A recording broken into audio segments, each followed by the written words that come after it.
Welcome to the Daily Bolster. Each day we welcome transformational executives to share their real-world experiences and practical advice about scaling yourself, your team, and your business. Welcome to the Daily Bolster. I'm Matt Blumberg, co-founder and CEO of Bolster. I'm here today with Joe Hurd.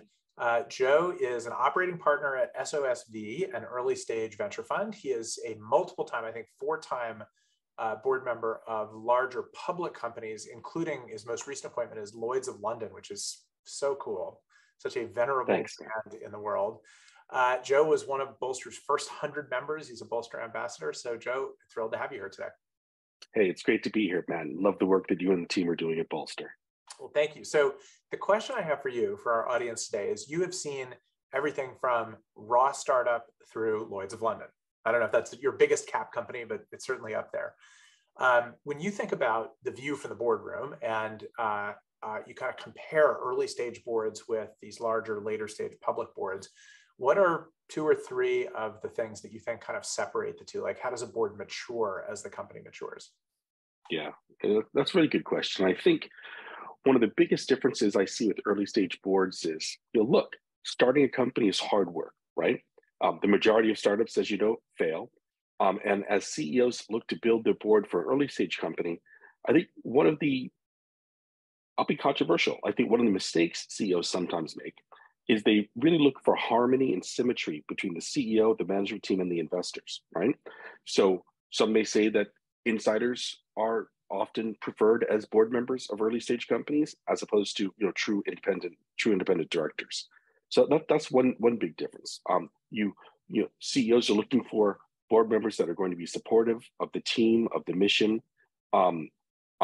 Investors are looking for people that are going to be sort of harmonious and in the boardroom, but you have to watch out for the groupthink, right? You have to watch out for not getting the constructive challenge that you actually need from a director, right, in order to help the company scale. That's one big difference. Right, and so contrast that with the later stage public company. Like, what are they looking for? If your job is not to be harmonious, is it to be the fly in the ointment, or?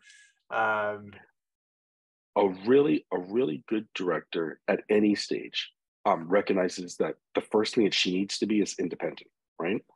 And that a valuable director brings everything they've done outside the boardroom into the boardroom, but knows where the line is between being an activist, being active, involved, operationally focused director versus being a more detached, a more cerebral director that's willing to share their advice and really help guide the company.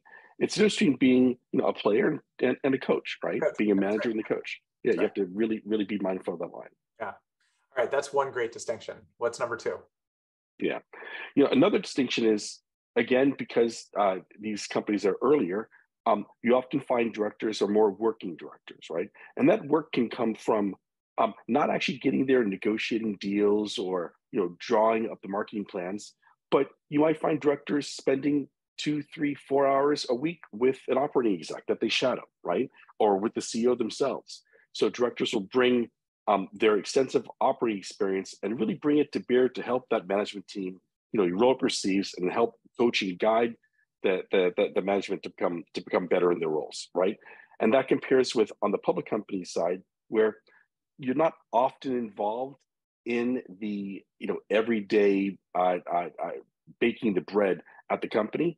That input stays in the boardroom, and maybe it goes from the CEO and the management team in the boardroom to their operating staff, as opposed to actually being in the office, spending time on the ground that you would in an early stage company. That makes sense to me. Sleeves up, sleeves down.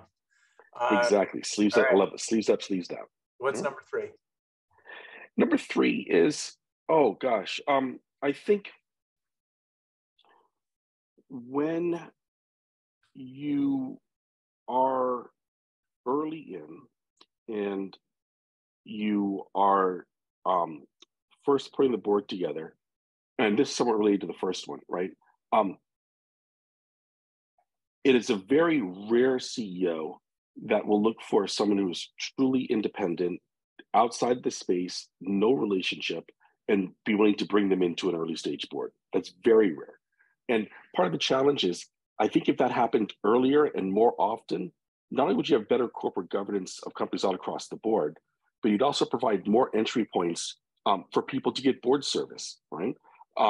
Where you're not looking for the tried and true sector expert, multiple time director to come on your board, at Series A, Series B, but you're willing to take someone that either hasn't had board service before or may come from an adjacent industry, but not your industry and be known to you. So finding the CEO that can counter that and really bring that true independence in, I think is a virtue, not a vice, and something that should be happening more often. I love it. And you find that on larger public boards, like they're just getting great corporate athletes. They may not know much about their space at all, but they know governance, they know executive accountability. That's exactly right. Or even where you have on a larger board, you have a bunch of industry insiders. You have someone that's not an insider, but is certainly willing to roll up their sleeves and learn and lean in and give them a shot. And that's, for example, that's my example on Lloyd's, right? I'm not an insurance industry insider, but I've got digital skills. I've got I know how to talk and help companies scale, help efforts scale, and that's what Lloyd's was looking for at this particular point of the Lloyd's journey in the boardroom. Right. Excellent. 3 great contrasting points between early stage boards and later stage boards. Joe Hurd, thank you very much for being here. Thanks, Matt. Pleasure to be here.